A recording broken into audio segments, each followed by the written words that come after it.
If you guys want to suggest stories for me to cover on my channel, the link to my request form is down below in the description box. In 2017, it was widely reported that John Popper would use Blues Traveler's official Twitter account to tweet upwards of 170 times in just a 4-day span, but it wasn't to promote the latest tour the band was on or to promote their latest record, which came out a few years prior. An overwhelming majority of the tweets were aimed at a Kentucky social worker named Forrest Rutherford. Rutherford had been bothering Popper starting as far back as 2014, and the whole feud dates back to a tweet that one of BuzzFeed's authors wrote. The BuzzFeed author was named Katie Notopoulos, who after having watched Blues Traveler's VH1 Behind the Music episode, tweeted about one of the stories from that program where it was insinuated that Popper, who had once struggled with his weight, was so obese he couldn't, pardon my French, toss one off. While Notopoulos' tweet didn't tag Popper himself, it's been insinuated in various press publications that the musician frequently searches for any mention of his name on Twitter to see what's being written about him. Popper would respond to the BuzzFeed writer with some pretty vicious insults, some of which I can't repeat.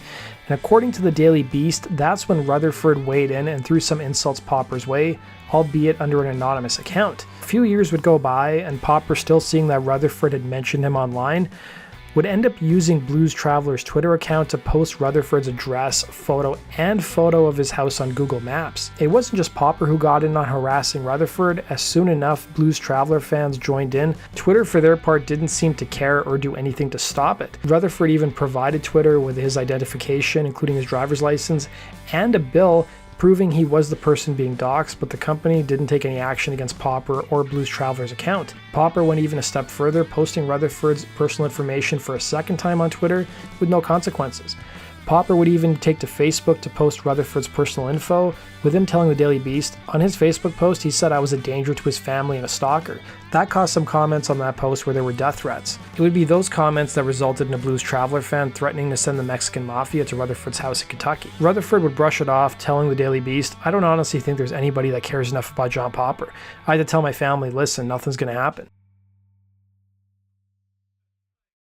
In 2007, stories spread online that John Popper and his manager had been arrested in Washington state for speeding on Interstate 90 near Ritzville, going 111 miles per hour.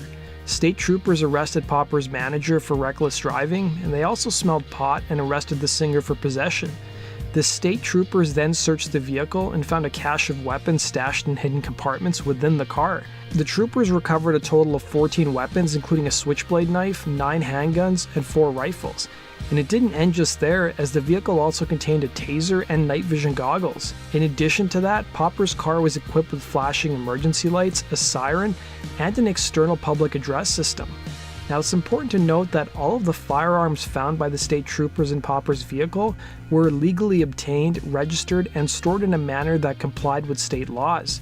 So where was Popper going, and why was he packing so much heat? And why did he have so many modifications to his car? Well, the Blues Traveler frontman and his manager were driving back home after visiting Austin, Texas, and the pair liked to visit gun ranges during long road trips. Popper is an avid gun enthusiast and told troopers he collected weapons and had so many rifles and modifications to his vehicle because he wanted to be prepared in the event of a natural disaster.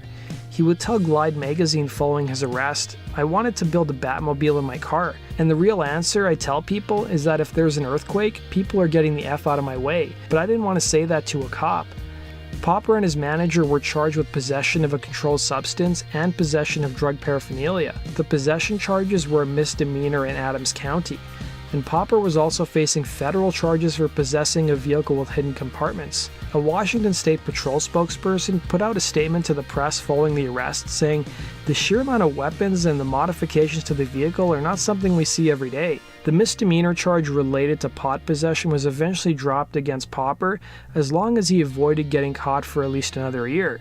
These kinds of agreements are pretty common in misdemeanor drug cases in the county.